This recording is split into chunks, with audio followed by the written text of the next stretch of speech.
आरूही बहुत घमंडी लड़की होती है। आरूही अपनी भाभी सपना को बहुत परेशान करती है। सपना के हर काम में कमियां निकालती थी और उसके लिए काम बढ़ा देती थी। एक दिन सपना आरूही को उठाने जाती है। आरूही दीदी उठो, सुबह के 9 बज गए हैं, आपको कॉलेज भी जाना है। सपना की ये बात सुनकर आरूही एकदम उठ खड़ी होती है। ओफो भाभी, तुम्हें पहले से नहीं उठाया गया मुझे? तुम्हें पता भी है आज मेरे कॉलेज में पार्टी है और मुझे जल्दी जाना चाहिए था, और तुम हो कि अब उठा रही हो। तुमसे एक काम को कहो, तुमसे वो भी काम नहीं होता। अब मैं माँ से शिकायत लगाऊंगी, देखना माँ तुम्हें कितना डांटेंगी। नहीं दीदी नहीं, तुम माँ जी से कुछ मत कहना, मैं आइंदा हमेशा ख्याल रखूंगी। चलो आप उठ के तैयार हो जाओ, मैं आपके लिए नाश्ता लगाती हूँ। फिर सपना आरूही के लिए नाश्ता लगा देती है और आरूही अपनी पार्टी में चली जाती है। ऐसे ही रोज़ आरूही सपना को परेशान करती है। आरूही कभी कभी तो ऐसा करती थी, बर्तन फेंक देती थी और सपना की डटाई लगवाती थी। एक दिन आरूही सपना को बुलाती है और बोलती है, भाभी खाना लाओ, मुझे बहुत तेज की भूख लग रही है। सपना खाना रख देती है। खाने को देखकर आरूही बोलती है, भाभी ये क्या है, ये मैं नहीं खाती, मुझे छोले भटूरे खाने हैं, मुझे अभी बना के दो। आरूही दीदी आप ये खा लो, मैं आपको शाम को छोले भटूरे बना दूंगी। नहीं भाभी, मुझे छोले भटूरे खाने हैं और अभी खाने हैं।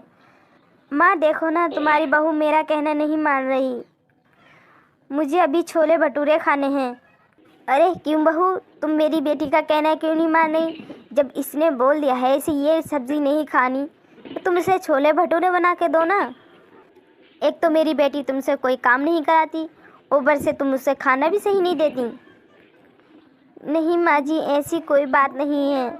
माँ जी टाइम बहुत कम है और इतनी जल्दी छोले भटूरे कैसे बन जाएंगे, इसलिए बोल रही थी छोले भटूरे मैं शाम को बना दूंगी। आरूही का ऐसे ही रोज़ का काम हो जाता है और आरूही रोज़ सपना को अपनी माँ से डरवाती है। एक दिन आरूही का मालदार घर से रिश्ता आता है और आरूही की माँ उस रिश्ते को हाँ कर देती है। आरूही को भी वो लड़का बहुत पसंद आता है। कुछ दिनों बाद आरूही की शादी हो जाती है और अपने ससुराल पहुंच जाती है। आरूही को तो घमंड था अकेली बेटी होने का। आरूही की नंद को उससे भी ज़्यादा गुरूर और घमंडी थी। जितना आरूही अपनी भाभी को परेशान करती थी, उससे दुगना आरूही की नंद आरूही को परेशान करती थी। जब भी कोई आरूही ससुराल में काम करती, तभी वो उस काम में कमियां निकालती थी और अपनी माँ से 2 बातें लगाकर कहती थी। एक दिन आरूही घर की सफाई कर रही थी। नैना देखती है आरूही ने अभी सफाई करी है, तभी वो किचन के स्लिप से एक बर्तन गिरा देती है।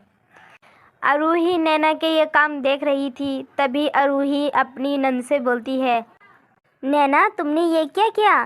तुमने जानबूझ के बर्तन गिराया है? तुम्हें पता है ना मैंने अभी यहाँ की सफाई करी है, फिर भी तुमने जानबूझ के बर्तन गिराया है। हाँ आरूही भाभी, मैंने ही गिराया है, और अभी तुम्हें बताती हूँ मैं। माँ यहाँ आओ, देखो ना भाभी मुझसे क्या कह रही हैं। हाँ मेरी बच्ची, क्या हुआ? देखो ना माँ, भाभी ने खुद ही बर्तन गिराए नीचे को और मेरा नाम लगा रही हैं। बोल रही हैं ये सारे बर्तन तूने ही फेंके हैं। क्यों री महारानी, क्या परेशानी है तुझे? और अपनी औकात देखी भी है तूने, गरीब घर की। ऐसी ही आरूही की नंद नैना अपनी माँ से रोज़ डटवाती है। आरूही के समझ में आ जाता है। आरूही मन मन में सोचने लगती है, मैंने भी अपनी भाभी के साथ बहुत बुरा किया है। मैं भी अपनी भाभी को ऐसे ही डटवाती थी, गलतियाँ खुद करती थी और भाभी का नाम ले देती थी। आज मेरी नंद मेरे साथ ऐसा कर रही है तो मुझे एहसास हुआ है, काश मैं अपने घर जा पाऊँ और अपनी भाभी से माफ़ी मांग लूँगी। आरूही को अपनी गलती का बहुत ही अफसोस होता है और एक दिन अपनी सास से बोलती है, माँ जी, कुछ दिनों के लिए मैं घर जाना चाहती हूँ। मेरा बहुत मन कर रहा है घर वालों से मिलने का। ओ महारानी, घर जाने के सपने छोड़ दे, यहाँ का काम कौन करेगा? आरूही की सास मना करती है। आरूही को बहुत बुरा लगता है। थोड़ी ही देर बाद आरूही देखती है उसकी भाभी सामने खड़ी होती हैं। आरूही की भाभी आरूही की सास से बोलती हैं, आंटी जी, हम आरूही दीदी को लेने आए हैं।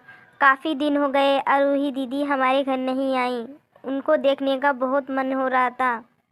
प्लीज़ आंटी, आरूही दीदी को हमारे साथ भेज देना। सपना की यह बात सुनकर आरूही की सास जाने की इजाज़त दे देती है। फिर आरूही अपनी सारी गलतियों की माफ़ी मांगती है और उसकी भाभी माफ़ कर देती हैं। उधर आरूही की नंद भी आरूही से माफ़ी मांग लेती है। अब आरूही अपने मैके को खुशी खुशी जाती है।